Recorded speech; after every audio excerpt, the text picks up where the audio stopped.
May adlaw katawhan sa Dios sa Archdiocese sa Osamis sa ngalan sa atong talahoron nga Arsobispo, Archbishop Martin Sarmiento Humuad, ug uban sa mga kaugpungan sa mga kaparian sa tibok lokal nga simbahan sa Osamis, kini ang inyong amigong higala, Father MJ Samonte. Maghatod og pamalandong ninyo karong adlaw karon nga Martes, sulod sa ikatulo nga semana sa Kwaresma. Marso 25, 2025. Ang ebanghelyo na pagkabasahon nato karon atong pagagutloon sa ebanghelyo sumala ni San Lucas. Sa ikaunom ka bulan sa pagmapdos ni Isabel, gipadala sa Dios ang anghel nga si Gabriel ngadto sa usa ka lungsod sa Galilea kaginganlag Nazaret. May mensahe siya alang sa usa ka bata-nong dalaga nga sinayuran sa usa ka lalaki kaginganlag Jose nga kaliwat ni Haring David. Maria ang ngalan sa babae. Miadto ang anghel kaniya og mingon, "Paglipay, ang Ginoo nag-uban og nagpanalangin kanimo, pag-ayo." Nalibog pag-ayo si Maria sa pagkabati niya sa mensahe sa anghel og nagpalandong siya kung unsa ang pasabot niini. Miingon ang anghel kaniya, "Ayaw kahadlok Maria, kay gikahimut-an ka sa Dios, magmapdos ka og mga anak og lalaki ug nganlan mo siya Jesus. Mahimo nga siya inila nga tawgon siya nga anak sa Dios nga labing halandon. Ang Ginoong Dios maghimo kaniya nga hari sama sa iyang katigulangan nga si David ug mahimo siyang hari sa mga kaliwat ni Jacob hangtod sa kahangturan. Og dili gayud matapos ang iyang gingharian." Si Maria miingon sa anghel, "Ulay ako, unsaon man pagkahimo niini?"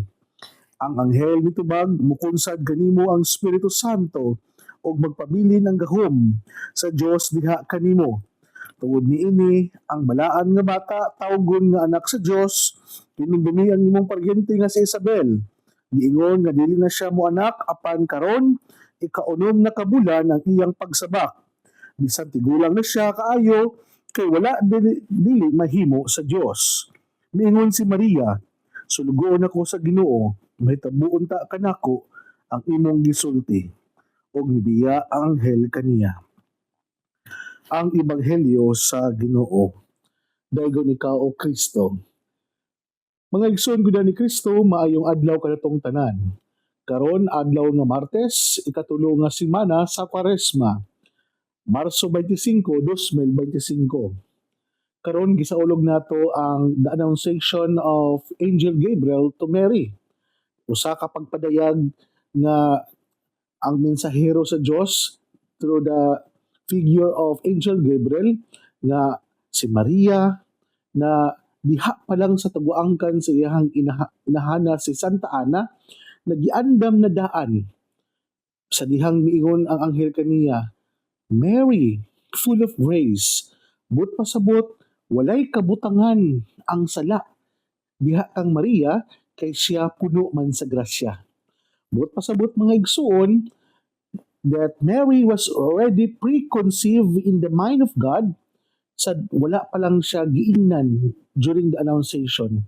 Sa tupadi ay si Maria gipili na daan sa Dios sa diha pa lang siya sa taguangkan siyang inahan. Sa tupadi ay kaning the Annunciation na siya mahimong inahan, formality na lang ni siya.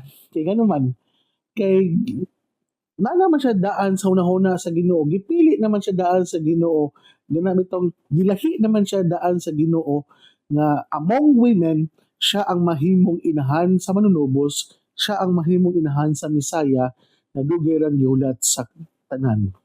So mga igsoon gud ni Kristo, the Annunciation of Mary, if you notice, today is March 25. March 25 until December 25, kung ato ang lantawon kini siya sa ato ang biological counting sa kanang itong mga nagbapdos, insakto po kayo nga 9 months. Gusto pa di ay, so normal delivery ang gibuhat ni Maria diha kang Jesus. So nagpasabot nga niagi si Jesus og normal nga proseso sa pagmapdos diha kaniya. wala siya gidali-dali, wala siyang giingon nga bisan pa siya uglalang sa Espiritu Santo, miagi siya sa proseso kung giunsa siya pagkahimugso diha sa tuguangkan sa iyang inahan nga si Birhen Maria. So, kung atong lantawon mga igsoon, pwede man ta ipakatawo si Jesus aning kalibutana in an extraordinary way. Pero dagi kay si ang Dios nagpakatawo man ming sulob siya sa tawhanon na nabiste bandog nga miuban siya sa proseso kung unsa pod ipakatawo ang tao aning kalibutanan. So the Annunciation, usa ka pahinumdom nato nga naay mga panghitabo sa ato ang kaugalingon nga dili nato totally masabtan pero pwede nato siya nga ma-explain pero we cannot fathom it totally. Mo nang gitawag na tog misteryo. The Annunciation narrative is an mystery nga nanuman nga ang si Birhen Maria gitawag na tog virgin pero nahimong inahan. Kana misteryo ya po na. Pwede siya nato ma-explain in a theological way pero lisod kayo dawaton sa normal nga pangunaw na sa tao ang usa ka birhen nga babayi mahimong inahan. Mao na. So mao ni ang mga talagsaon nga gipakita sa Ginoo kanato na isip iyahang mga sulugoon sama ni Maria kung ang Dios na gani mohimo og lakang, mohimo na gani siya og kanang mga plano para kanato. Bisan pa og kana bitawng pwede ta unta mo know kay mao maguna ang the greatest gift of God to humanity is this what we call freedom and free will. So pwede unta mo know si Maria kay naman siya freedom and free will to say no to the plan of God to her life. Pero maulagi na si Maria ang iyahang yes, the fiat of Mary during the Annunciation, kini ang simbolo or hudyat na ninggitib na ang biglisyo sa kaluwasan para sa katawhan sa Diyos. So mga igsoon ko ni Kristo, sa pag-ingon sa anghel kang Maria paglipay ang Ginoo naguban og nagpanalangin kanimo pag-ayo.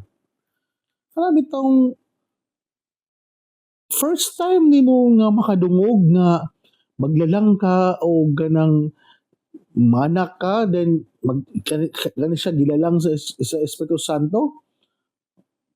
Malipay ka. Mura bitaw lisod kayo nga i-digest ang giingon sa anghel nga paglipay in which we can sense that Mary that time she is in the state of confusion. Na siya sa kalibog.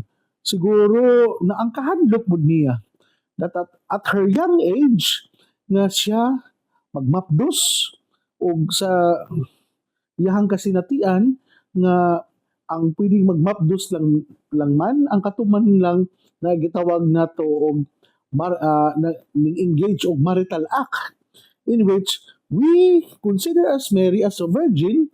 So Mary wala siya mi-engage og any sexual act. Sa to pa di ay siguro lisod kayo right there and then nga madawat ni Maria ang giingon sa anghel nga paglipay nga daghan di siya mga na-receive na mga mensahe gikan sa anghel which is quite opposite sa realidad nga iyahang nasinati.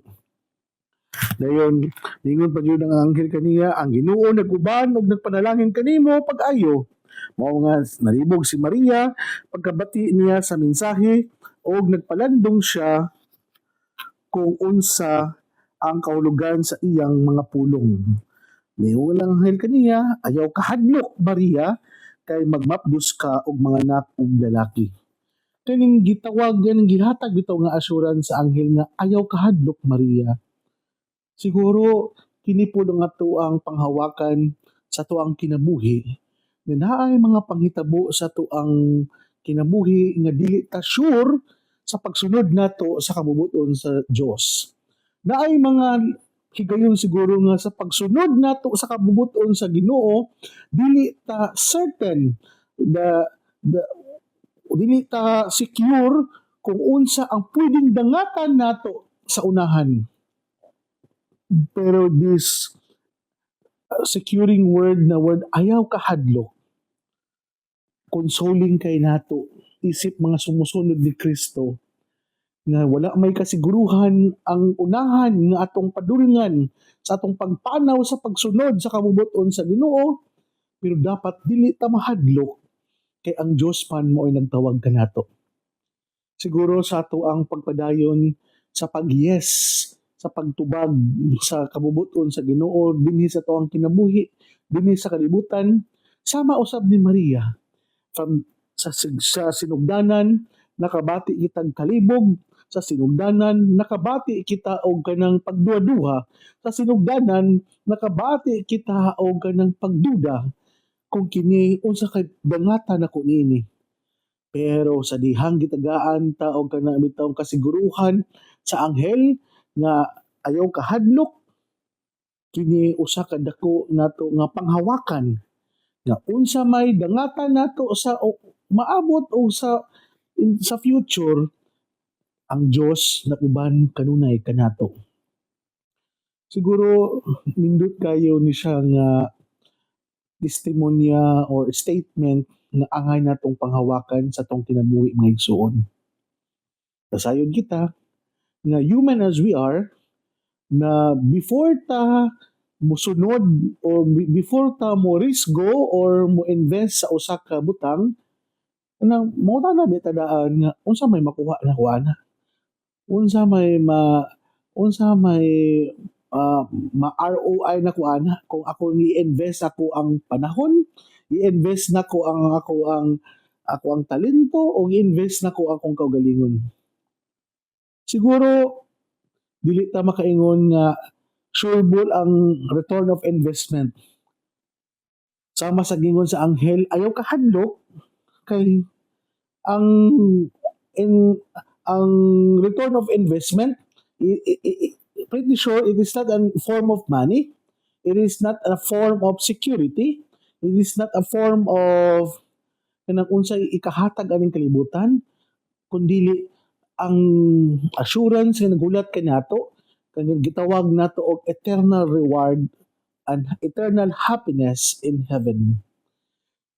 Mga igsoon ko na ni Kristo, hinaot pa unta nga sama sa giingon sa anghel nga gikahimut-an ka sa Dios, kita usab sa pagsunod nato kang Kristo, kita usab gikahimut-an sa Ginoo.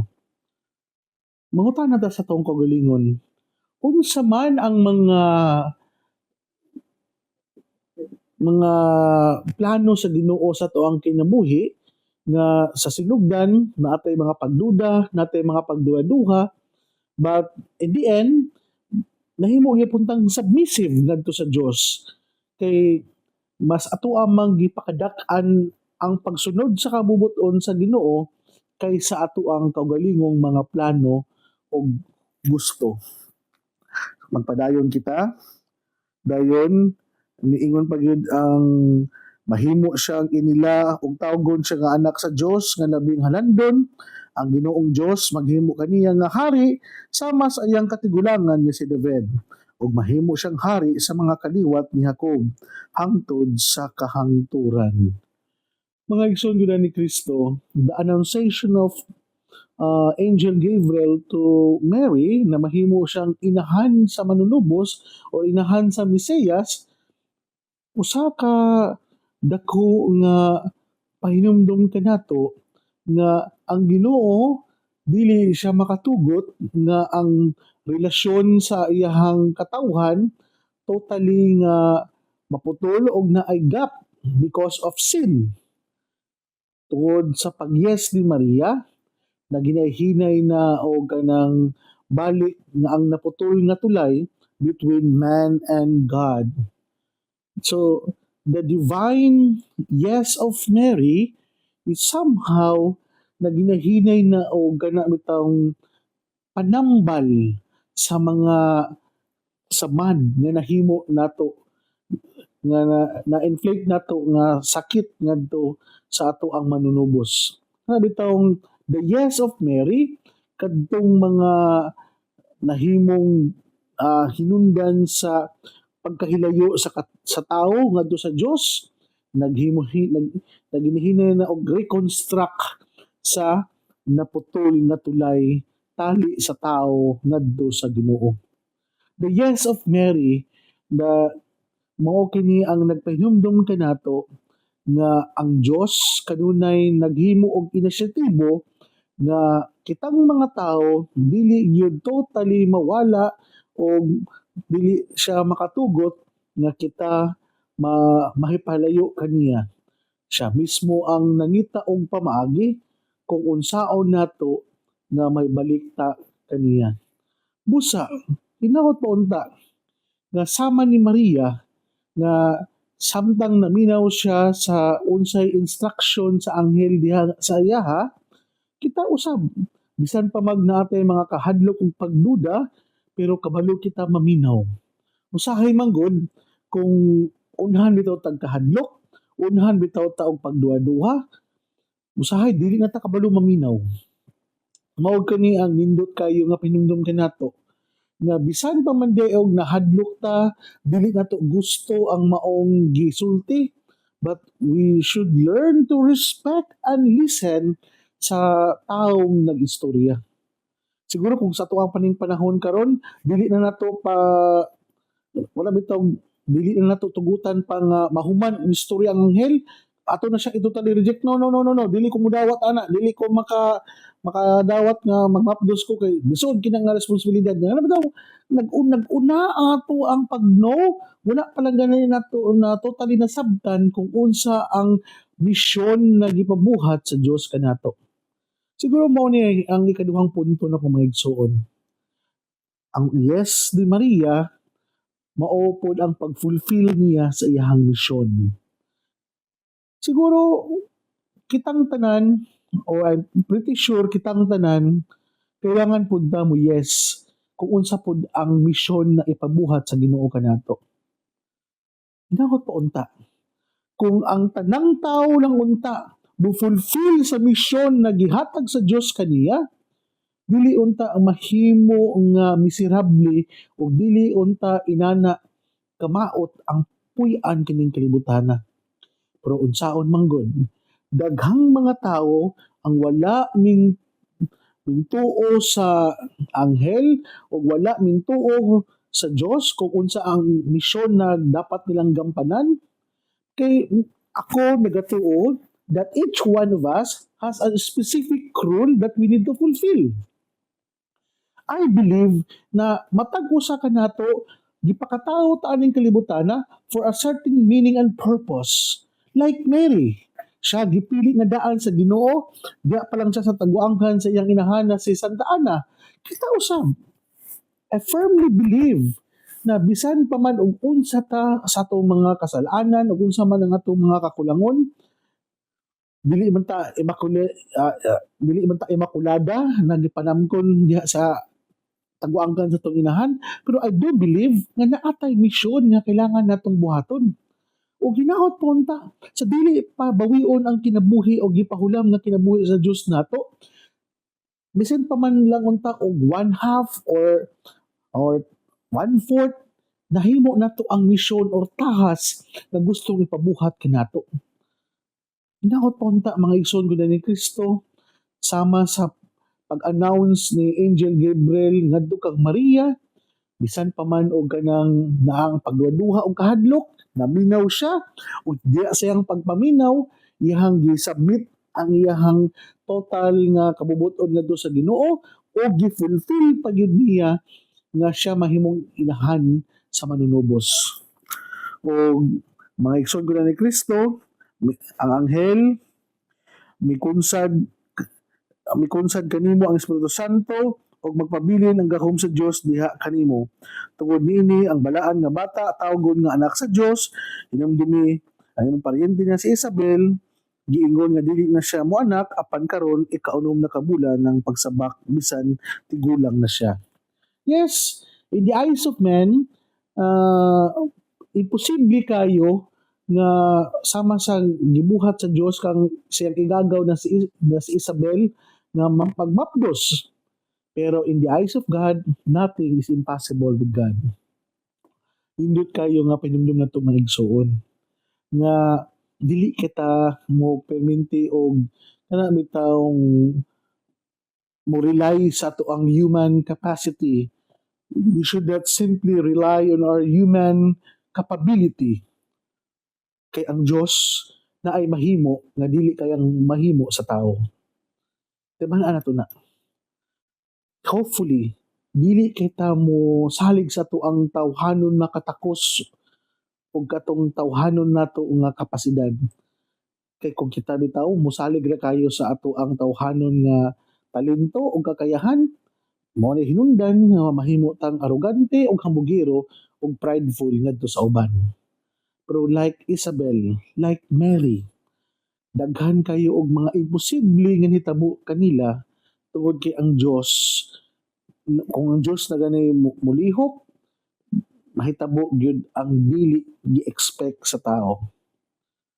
Hinaot pa unta, kung unsa man tong mga unexpected na nahitabo sa tong kinabuhi tungod kay ang Dios na mo'y ning lihok para kanato, ato ang nalang ni siyang i-embrace og dawaton.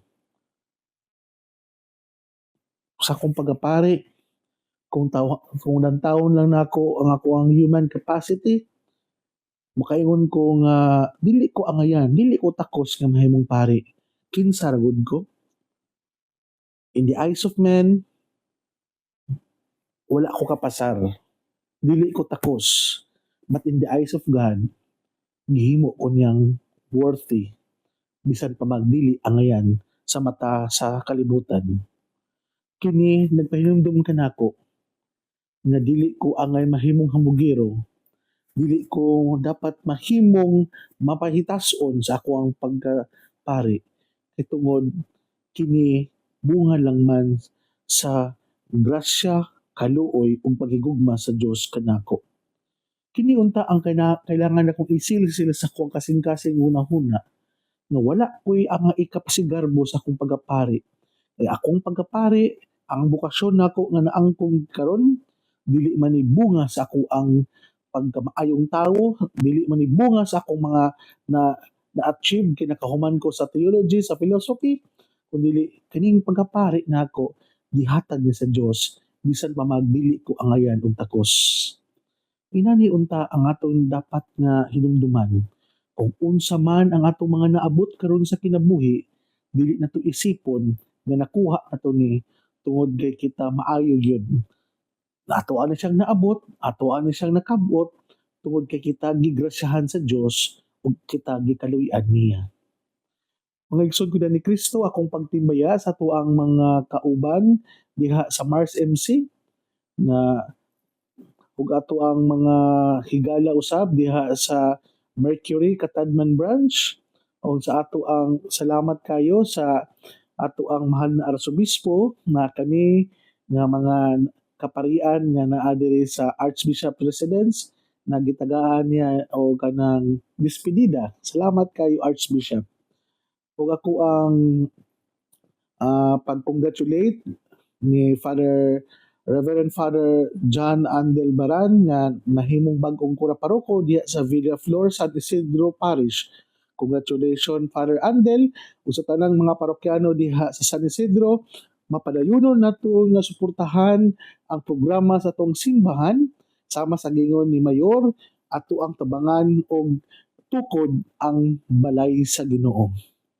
Akong pagtimbaya usab sa to ang mga sponsors, friends and benefactors diya si Tita Barrera and family, Ate Laila Del Mundo and family, Sabaduan Kahandig family, Ma'am Sara Flores and family, Ate Bless ug sa tanang mga kaparian, happy birthday Father Verge o Father Noel Elnar atong mga amigo o higala nga pari diya sa Diocese of Antipolo. Mga igsoon, dinhin lang ko kutob, ayaw ka mong kalimot na ang pulong sa Dios angay gayud nga pamation, pamalandungan ug paningkamutan nga mapuy-an. Bulahan ang tawo nga naningkamot magpuyo sa pulong ni Hesus, Sama siya sa usa ka kahoy nga gitanom daplin sa sapa kansang ang dahon dili gayud malaya. Og timpo sa tingbunga, muhatag siya maayong mga bunga. Hinaut pa unta na kini ato ang mga nadungog o gipamalandungan, magdala ka nato sa pagkinabuhi nga balaan, nga mo'y magdala ka nato sa tong gitinguha og padulngan, ang gingharian sa langit, nagipangandoy sa matag binunyagan. Igsuon, og manaw sab, uban sa pangama sa tong mahal nga birhen, nga si Santa Maria, nga atong gitawag binhi sa misa-misnon nga birhen sa kuta, ang Diyos magapanalangin unta kanimo sa ngalan sa Samahan ug sa Anak ug sa Espiritu Santo. Amen. Daghang salamat o God bless kanatong tanan.